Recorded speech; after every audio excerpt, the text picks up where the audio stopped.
Oi, gente, tudo bem com vocês? Bem-vindos a mais um vídeo aqui no meu canal. Gente, hoje o vídeo talvez seja um dos vídeos mais importantes da minha vida. E um dos vídeos que eu tô, há 2 dias que é pra eu gravar. Só que, sabe, eu tava sem palavras, sem, sem ter, assim, ânimo pra gravar, sabe? Mas, como eu sempre digo, Deus, ele sabe de todas as coisas, ele não dá um frio além do que você pode suportar. Então, o que eu tenho que falar pra vocês é que alguns meses atrás, foi quando começou, né? Que eu já tinha comentado aqui no canal, só que eu não tinha, assim, eu comentei no canal e como o atendimento pelo SUS aqui é bem demorado, então eu parei de falar a respeito do assunto e esperei tudo se resolver, eu ter uma certeza de algo, ter algo assim, um diagnóstico, né? Certo mesmo, né? Não o que eu achava que era, né? Não vim assim contar pra vocês algo que eu achava e não o que eu tinha ouvido de algum especialista. Então, é assim, eu tenho o meu filho, o Gael, né? Ele nasceu tudo normal, de 39 semanas, certinho. E ele foi crescendo normal, né, gente? O Gael, ele nunca teve, assim, nenhum probleminha que desse pra gente perceber algo dele, assim. Ah, ele tem alguma coisa. Ele nasceu justamente na época da pandemia. Assim que ele nasceu, começou a pandemia, que foi em 2020, né? E a gente ficou mais em casa.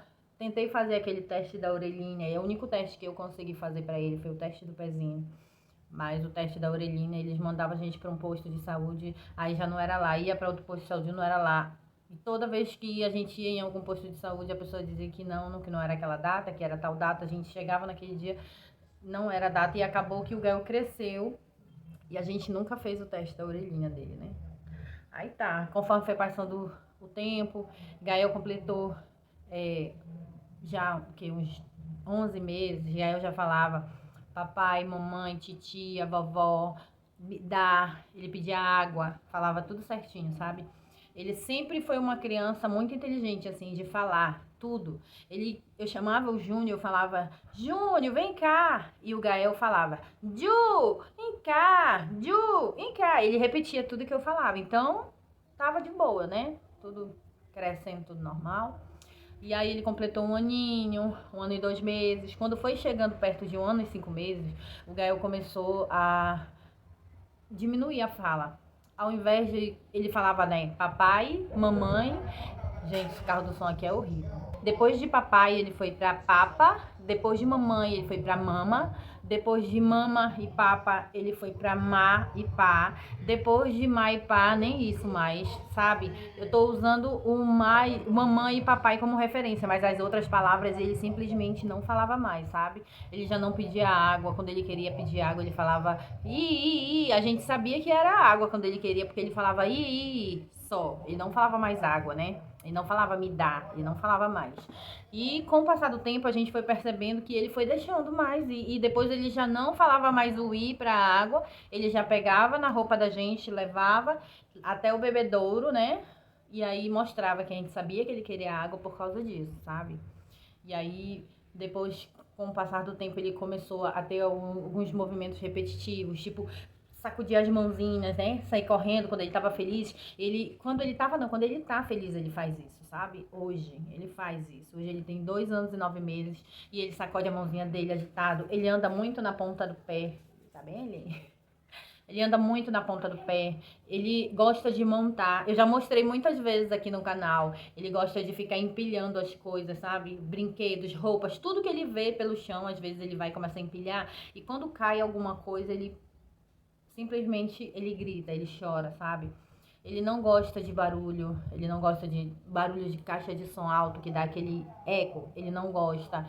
Ele não gosta de salas fechadas, sabe? Ele não gosta é, fogos. Quando alguém solta fogos de artifício, gente, ele sai correndo, ele grita, grita, grita. Ele fica desesperado, sabe?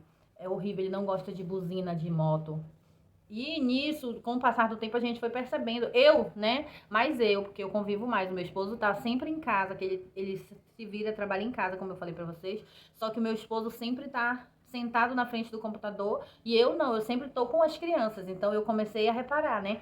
Como eu falei pra vocês também, eu tenho 4 filhos, né? E então, com o Gael, começou a ser tudo diferente. Ao invés dele progredir, ele tava regredindo, sabe?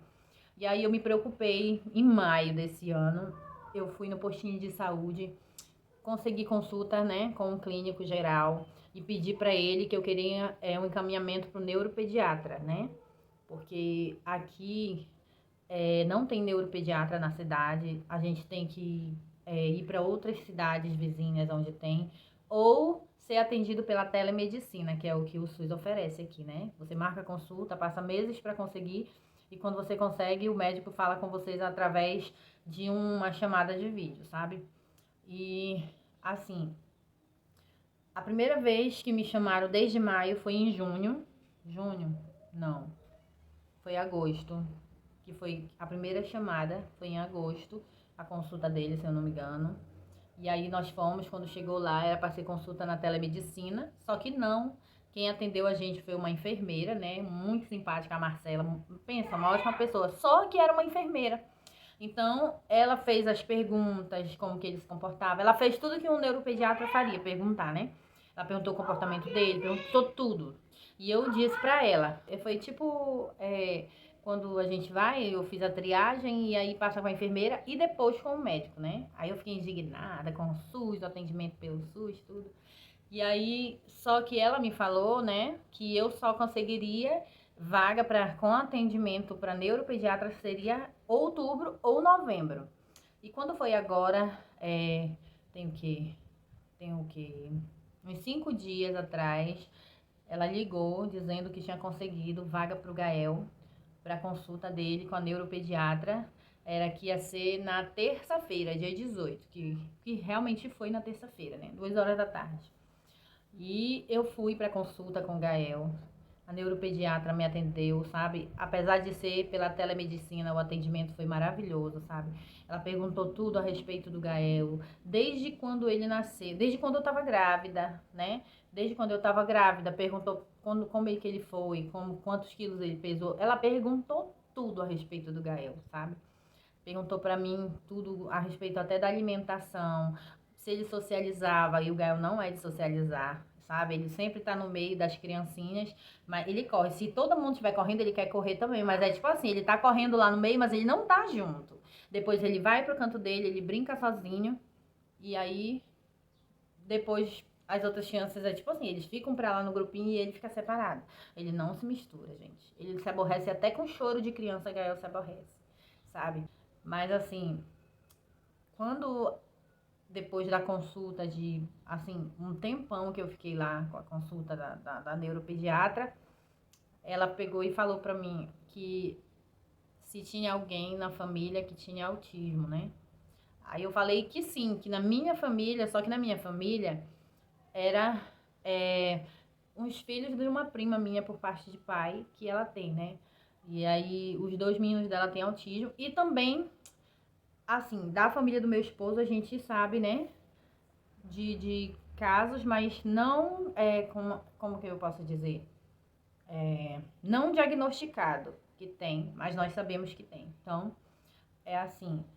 E ela falou, eu falei sobre o comportamento da pessoa, tudo, e ela me falou que era hereditário, que não, que o autismo ele vinha da família, tipo de sangue, sabe? Era hereditário. Ela disse que não era um problema que a criança nasce e depois adquire o autismo. Não, ela já nasce com autismo e com o passar do tempo ela vai evoluindo, né?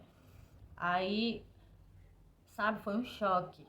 Porque apesar de que eu já tinha feito pesquisa no YouTube, eu já tinha feito pesquisa em tudo sobre o autismo, porque eu via, sabe, que ele tinha características e eu tinha pesquisado tanto, tudo, fonoaudióloga, neuropediatra, tudo a respeito do autismo, do comportamento do meu filho.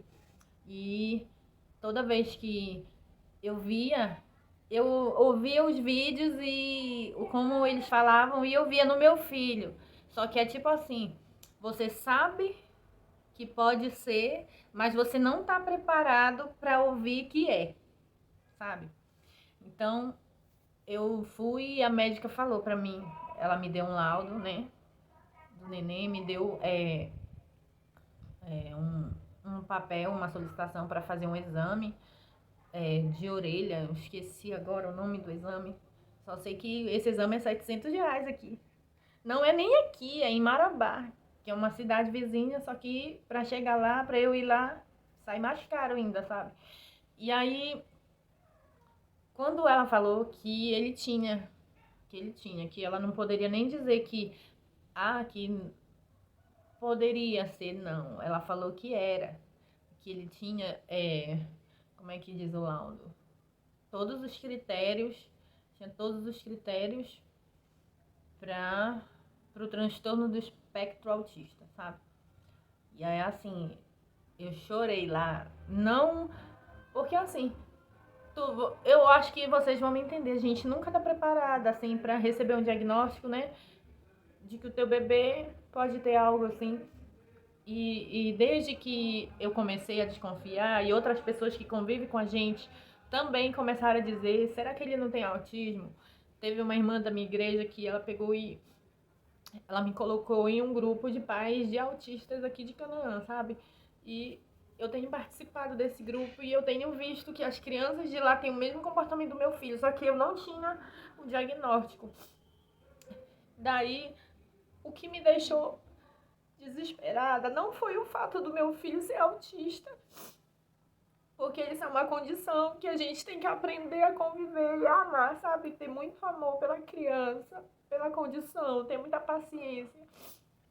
E eu tenho pedido sabedoria para Deus, para eu saber criar o meu filho de um jeito que eu não seja, que eu não me estresse, que eu não que eu não que eu não perca a paciência, porque o Gael é bem estressadinho, sabe? Ele se joga no chão, ele faz umas birras assim, que quem olha não sabe da condição, pensa que é birra, é menino birrento, menino mimado. E, assim, eu tava vendo nesse grupo, né, situações de crianças com autismo que vão pra escola, e essas crianças não sabem contar pros pais, sabe? Mãe, eu caí, eu me machuquei, elas não sabem falar, eu não sei, alguém me machucou, alguém maltratou, alguém me bateu, alguém me empurrou. Sabe o que é que você não conseguir tirar do teu filho o que aconteceu na escola?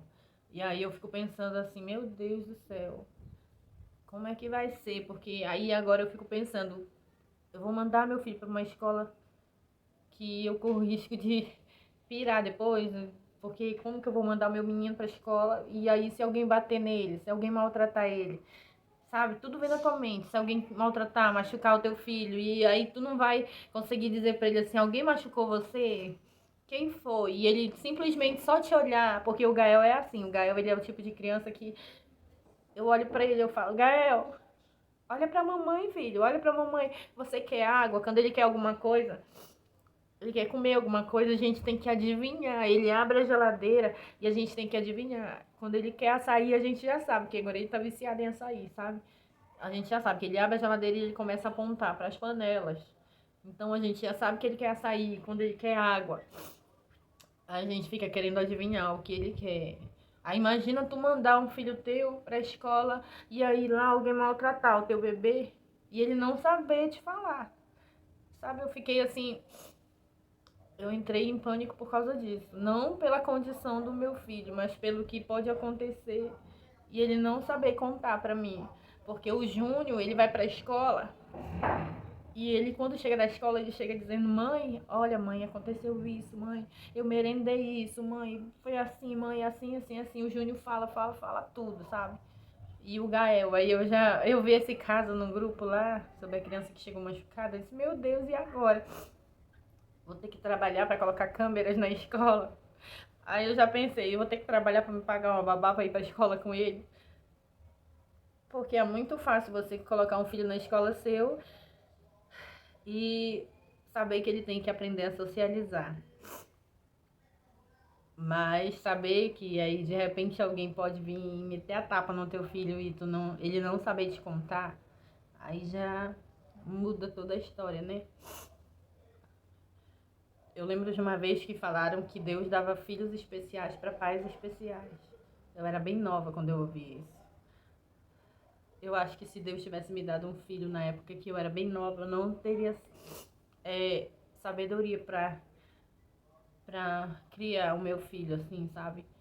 Mas hoje não. Hoje eu tenho certeza que Deus me deu porque Ele sabe que eu sou capaz. E é isso, sabe? Nós recebemos esse diagnóstico e agora a gente vai para o psicólogo, né? Para fono. Eles me deram papéis para encaminhar. Eu já fiz no mesmo dia da consulta. Eu dei entrada lá, eu não sei como é que é a regulação pelo SUS. Agora eu só vou aguardar, né? Para consulta do meu filho, para acompanhamento com a neuro, com a psicóloga, com a fono. E daqui a 3 meses a neuropediatra falou que quer que eu volte lá para saber qual foi o progresso do Gael. E agora, né, gente, eu queria compartilhar isso com vocês, porque, querendo ou não, vocês fazem parte da nossa família. Então, eu criei esse canal para eu poder compartilhar com tudo sobre a minha vida, sobre a vida dos meus filhos, sobre o que acontece aqui em casa com a gente. Como vocês sabem, eu gravo vlogs, eu gravo tudo que acontece. Então, eu tinha que compartilhar isso com vocês, né? E é isso, gente.